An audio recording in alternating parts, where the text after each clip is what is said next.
care of people with NF1 and plexiform neurofibromas can be really complicated because every person and every patient with NF1 can be different. Some people have one tumor, some people have multiple tumors in different locations. They can cause many different types of problems. So really, ultimately, it has to be an individual decision between a patient and their provider. If I were to say in general, what do we think about monitoring people with plexiform neurofibromas? In young children, we know these tumors grow most rapidly, and so if a tumor is in a location where it might cause problems, something like near the airway or up against the spinal cord, it is going to be important to monitor people for new symptoms related to that. And it'll be a discussion, depending on the location and how the tumor has been growing, how often you might need to get imaging. There's a lot of discussion right now about whether people need whole body imaging. At this time, it's not generally recommended for young children because that needs to be something that often they need to be medicated and get sleeping medication for. But we do, in many cases, think about getting a whole body MRI in our young adults just to get a sense of overall tumor burden. Because that will give us a sense of what their long-term risks are. If you get a whole body MRI in someone who's a young adult and they don't have any or very few tumors, it's unlikely that those are going to develop or cause problems in the future.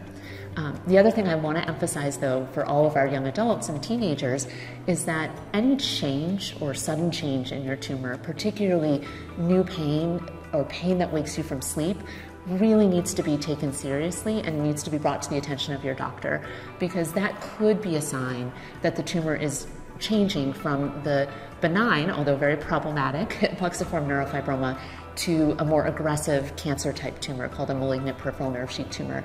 And if that's happening, the best way to, and most important way to treat those is as early as possible. So the sooner we know that's happening, the sooner you listen to your body and talk to your doctor and get that picked up if it is happening, the better.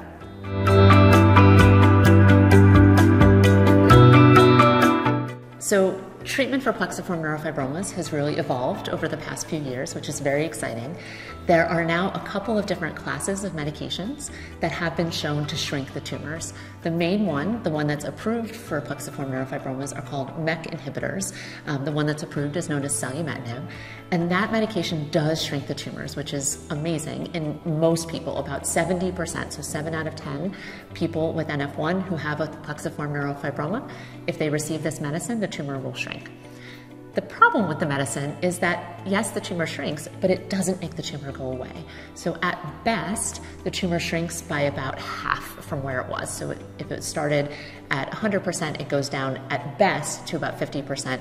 And in most people, it's actually more like 20 to 30% shrinkage. That can cause a lot of benefit for many people. That is still a good amount of shrinkage, but it's not making the tumors disappear. There's another medication, another class of medication called tyrosine kinase inhibitor, specifically cabozantinib, that has also been shown to shrink the tumors about the same amount as selumetinib or other MEK inhibitors do. And so what's really exciting is that there's going to be a new study coming up that's actually going to combine those two medicines through the NF Clinical Trials Consortium that is going to look at seeing if that combination of the MEK inhibitor and this other medicine, this cabozantinib, if together they can make the tumor shrink more, so more than 50%. Could we get towards 70%? Could we even make the tumors disappear? We don't know. So that's probably the most exciting thing coming down the pike.